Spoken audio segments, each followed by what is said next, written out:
Canlanır gözümde bir çocuk hayali. Kollar kopuk, gözler açık, yok mecali. Kahkaha atılır, düşünülmez vebali. Devletler toplanır, görüşülür ahval.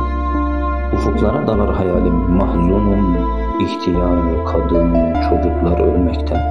Göğü kaplamadığımı azap buludum. Lanetli Yahud hala yaşamakta. Dil suskun, kollar yok, ayaklar bir hal. Yağmurlar başka, güneş artık ısıtmaz. Feryatlar yükselir, görüntü değil zelal. Ya Rab, Ya Rab takatsizim, yürek dayanmaz. Arz bir mekan, Adem denen meçhul. Kimi zulmüyle mesrur, kimi me'lul. Kardeşiyle dertlenmez, acep kime kul. Ey desti medet, neredesin? Yola kolu. Yapraklar sararmış, çiçekler hüzünlü.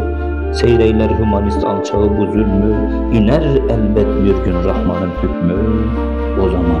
O zaman domuz anlar azap dolu günü.